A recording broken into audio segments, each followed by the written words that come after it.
ये जो हमें कंप्लेंट मौसूल हुई, उन्होंने पहले थोड़ा सा खुद वर्कआउट किया ICAP ने, और कि जब उनके एग्ज़ाम होते हैं तो ये जो शख्स है कैसर, ये स्टूडेंट्स के साथ मिलके एक ग्रुप बनाता है, व्हाट्सएप ग्रुप बनता है।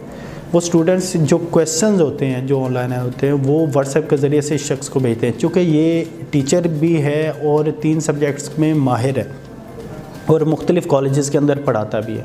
ये जो साहिब हैं ये व्हाट्सएप के ज़रिए से जितने भी वो क्वेश्चन के आंसर्स थे वो उन स्टूडेंट्स को भेजता था, जिसको वो उसी तरह फिर सॉल्व कर देते थे, और CA जैसा एक मुश्किल एग्ज़ाम भी वो उन स्टूडेंट्स के लिए बिल्कुल आसान और बिल्कुल आसानी से वो उसको पास कर जाते थे।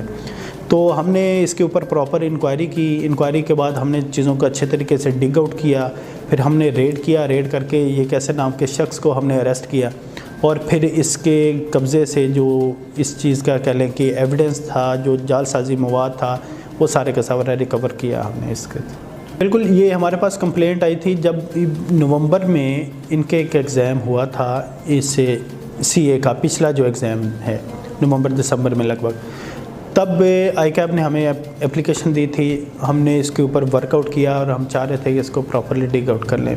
फिर हमने वर्किंग करने के बाद ये जो रिसेंटली एग्ज़ाम हुआ है, इसी मार्च में चंद दिन पहले वो एग्ज़ाम ख़त्म हुआ है, उसके अंदर भी हमने वर्किंग की तो हमें मतलब ये पता चला कि ही इज़ एक्टिवली इन्वॉल्व। तो ये दोनों एग्ज़ाम के जो पेपर हैं इस शख्स ने उन स्टूडेंट्स को हल करवाए हैं। तो इसलिए फिर हमने इसको कल अरेस्ट किया और प्रॉपर रेकी के बाद इसको अरेस्ट करने के बाद इससे जो जालसाजी मवाद था वो बरामद किया। असल में इसके पास वो सारी चैट मौजूद है जो कि ये स्टूडेंट्स को भेजता था, या स्टूडेंट्स इसको कैसे भेजते थे, वो सारी चैट जो है उस वक्त की अवेलेबल है इनके पास। और बेसिकली हम तो उन स्टूडेंट्स को भी मतलब जो सस्पिशियस है उनको डिग आउट कर रहे हैं, और ICAP भी लगा हुआ है, हम भी लगे हैं उसको कि उनको भी प्रॉपरली देखें, और जो भी एज़ पर लॉ जो भी उनके खिलाफ एक्शन बनता है वो भी लिया जाए। लगभग कोई 60 to 65 जो सस्पिशियस स्टूडेंट्स हैं वो डिग आउट हुए हैं, और अभी चूँकि मज़ीद इन्वेस्टिगेशन जारी है तो वो भी हमें कंफर्म हो जाएगा। जो स्टूडेंट्स थे, इस 2 तरह के स्टूडेंट थे। एक वो जो इनसे पढ़े हुए हैं, क्योंकि ये मुख्तलिफ़ कॉलेजेस में पढ़ाते हैं तो और इन सब्जेक्ट्स को पढ़ाते हैं। फैसलाबाद में भी ये मतलब मुख्तलिफ़ कॉलेजेस हैं जिसमें ये टीचिंग की फ़ैसिलिटीज़ प्रोवाइड करते हैं। वो इनके अपने स्टूडेंट भी थे, और कुछ वो स्टूडेंट थे जो कि इनके डायरेक्ट स्टूडेंट नहीं थे, लेकिन उन स्टूडेंट्स के क्लास फेलोज़ थे, और मुख्तलिफ़ यानी कि जगह कुछ दूसरे इंस्टीट्यूट में वो पढ़ते थे।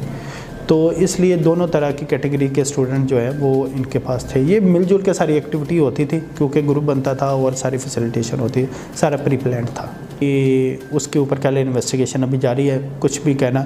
अल्टीमेटली ये तो चीज़ें क्लियरली होती हैं कि किसी भी क्राइम के पीछे जो मोटिव्स होते हैं वो कोई मॉनिटरी मोटिव्स ही नॉर्मली होते हैं। तो अभी उसको हम लोग मज़ीद इस्टेब्लिश कर रहे हैं। आज ही 3 रोज़ा रिमांड मिला है इस शख्स का, ताकि हम इसको मज़ीद जो है वो इनसे बाकी मटेरियल या जो भी एविडेंसेस कलेक्शन करनी है हमने वो भी कर लें। देखिए, they are the beneficiaries. Ultimately एक इलीगल एक्टिविटी तो हुई है, और इलीगल एक्टिविटी में वो जो है वो बेनिफिशरी हैं। अब उनके ख़िलाफ़ एक्शन कौन सा लेना है, ये चीज़ें जब पूरी तरह इस्टेब्लिश हो जाएंगे कोई कौन कौन लोग हैं और किस लेवल की कि उनको मोटिवेट किया गया या वो ख़ुद मतलब ये सारी चीज़ें थी, तो उसके बाद फिर ICAP क्या एक्शन लेता है कि इनके पेपर कैंसिल करता है या उनकी जो CA की रजिस्ट्रेशन है वो कैंसिल करता है या दूसरी चीज़ें लेनी। ये प्रॉपर जैसे इन्वेस्टिगेशन कंप्लीट होती है उसके बाद इस चीज़ में डिसाइड होगा।